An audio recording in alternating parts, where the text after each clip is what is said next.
नमस्कार किसान भाइयों, एग्रीकल्चर इन्फॉर्मेशन यूट्यूब चैनल पर मैं जोगेंद्र सिंह राठौड़ आप सभी का हार्दिक स्वागत करता हूं। किसान भाइयों, पिछले कुछ वीडियो में मैंने आपको गाय और भैंस के नस्लों के बारे में जानकारी दी थी। आज हम बकरी के कुछ नस्लों के बारे में जानकारी प्राप्त करेंगे और आगे की वीडियो में हम जो उन्नत नस्ल है बकरियों की, उन नस्लों के बारे में आपको जानकारी देता रहूँगा। किसान भाइयों, वीडियो शुरू करने से पहले अगर कोई भी व्यक्ति मेरे चैनल पर नए हैं तो चैनल को सब्सक्राइब जरूर करना, क्योंकि एग्रीकल्चर से संबंधित और कृषि व्यवसाय से संबंधित सारी वीडियो आपको इस चैनल पर मिलती रहेगी। तो आइए किसान भाइयों, वीडियो शुरू करते हैं। किसान भाइयों, आज हम बात करेंगे बकरी के उन्नत नस्ल बर्बरी नस्ल के बारे में। किसान भाइयों, बर्बरी नस्ल जो है बकरी की, वो हमारे मूल भारतीय नहीं होकर विदेशी नस्ल है। इस नस्ल का नाम बर्बरी बारबरा जगह जो है बाहर फॉरेन में, उस जगह के आधार पर इसका नाम बर्बरी पड़ा है और इसे अन्य नामों के भी बुलाते हैं। बर्बरी के अलावा इसको बारी, साई बारी, थोरी बारी, टीटरी बारी, बाड़ी बारी, अन्य नामों से भी किसान भाई और लोग अलग अलग जगहों पर इनको बुलाते हैं। किसान भाइयों, हम बात करेंगे कि ये नस्ल जो है वो भारत में कौन कौन सी जगहों पर आपको मिल सकती है और प्योर ब्रीड मिल सकती है। किसान भाइयों, भारत में ये नस्ल पंजाब, हरियाणा, उत्तर प्रदेश के आगरा और मथुरा, बिहार तथा राजस्थान में भी अब बड़े पैमाने पर इस नस्ल का पालन हो रहा है और लोग बकरी पालन में इस नस्ल को बहुत ही अधिक पसंद कर रहे हैं। यूपी के आगरा और मथुरा में इनका रिसर्च सेंटर भी है। वहाँ पर आपको बर्बरी नस्ल की प्योर बकरियाँ मिल सकती है। किसान भाइयों, अब हम बात करेंगे इसकी पहचान। किसान भाइयों, बकरियों में मिक्स ब्रीडिंग का ज़्यादा चांस रहता है, इसलिए अच्छी और एकदम शुद्ध ब्रीड को पहचान करने के लिए हमें कुछ बातों का ध्यान रखना चाहिए, जिस कारण हम एक शुद्ध ब्रीड का चयन कर पाएँ और हमें बकरी पालन व्यवसाय में कोई नुकसान ना हो। पहचान की बात करें पहली, तो इसका शरीर, इसका आकार जो होता है वो छोटे आकार का होता है तथा शरीर जो होता है वो एकदम गठीला होता है और हष्ट-पुष्ट होता है और मजबूत होता है। इसकी हाइट तो बहुत कम होती है, लेकिन शरीर बहुत मजबूत होता है और गठीला होता है। अगली विशेषता की बात करें हम इसके सींगों के बारे में, तो इस नस्ल के सींग जो होते हैं वो पीछे की तरफ मुड़े हुए होते हैं, यानी कि पीछे की तरफ सीधे होते हैं और इनकी सींगों की जो लंबाई है वो 8 से 10 इंच के बीच होती है, यानी सींग थोड़े बड़े होते हैं और पीछे की तरफ गए होते हैं। तीसरी विशेषता है कान की। इस नस्ल की बकरियों के कान जो होते हैं वो छोटे होते हैं और सीधे होते हैं और एकदम खड़े होते हैं। दूसरी बकरियों की तरह लटके हुए नहीं होते, जबकि सीधे और खड़े होते हैं और आपको ऐसे लगेगा जैसे कोई बकरी नहीं, यानी कि कोई हिरण खड़ा हो। इसके जो कान है वो हिरण की तरह खड़े होते हैं और इसी विशेषता के कारण ये जो नस्ल है बहुत ही सुंदर दिखती है। चौथी विशेषता इसकी मुख्य वो है इसका रंग। इसका रंग जो होता है वो आपको सफ़ेद और भूरे रंग के धब्बे युक्त मिलेगा, यानी ये जो बकरी होती है उसका रंग जो होता है सफ़ेद और भूरे रंग के धब्बे युक्त होता है। तो कुछ बकरियों में भूरापन ज़्यादा होता है तो कुछ बकरियों में सफ़ेद रंग ज़्यादा होता है, जबकि आमतौर पर इसके बकरियों में रंग जो है वो सफ़ेद और भूरे धब्बे युक्त होता है, यानी शरीर पर भूरे रंग के या सफ़ेद रंग के धब्बे पाए जाते हैं। अब हम बात करेंगे कि ये तो थी पहचान।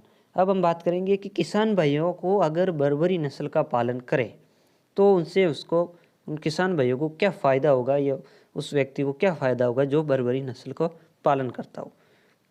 किसान भाइयों, बर्बरी बकरी जो है वो आप दूध के लिए भी पाल सकते हैं और आप इसको मांस के लिए भी, यानी मांस पर्पज से भी बेच सकते हैं और मुनाफा कमा सकते हैं।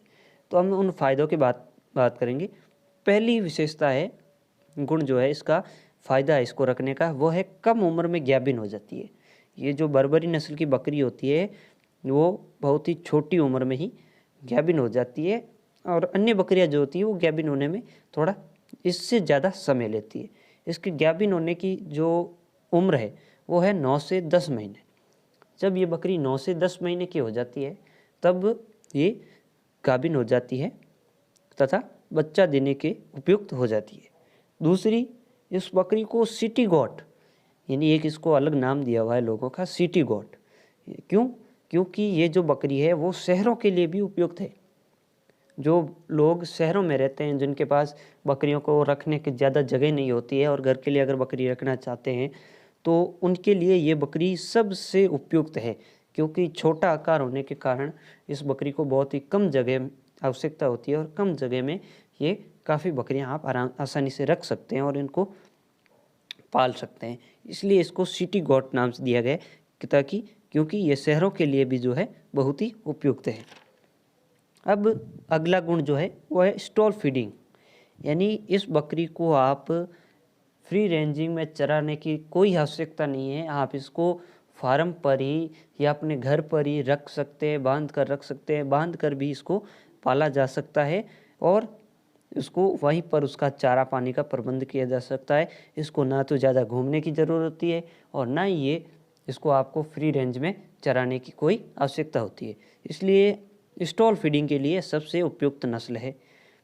अब अगली विशेषता वो है कम पूंजी वाले किसानों के लिए, यानी जिन किसानों के पास कम पैसे हैं, कम पूंजी है, कम जगह है, उनके पास खर्च करने के लिए कम रुपए है, तो वो किसान भाई इस नस्ल को पालकर अपनी आर्थिक स्थिति अच्छी कर सकते हैं, क्योंकि ये बकरी जो है वो काफ़ी सस्ती और आसानी से मिल जाती है और इसको पालन करने में खर्चा भी कम आता है, क्योंकि इसका आकार जो होता है शरीर का छोटा होता है, इसलिए फीड के ऊपर इसका खर्चा बहुत ही कम आता है।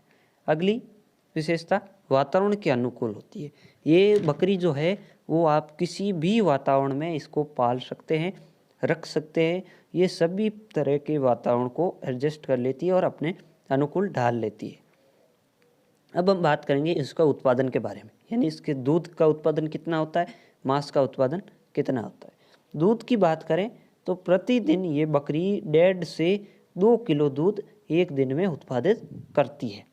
अब हम बात करेंगे इसके मांस उत्पादन में, यानी कि इसके जो हम नर जो होते हैं, यानी बकरे अगर हम इसके पालें तो उनका वजन कितना जा सकता है और एक बकरे से कितना मांस हमें प्राप्त हो सकता है।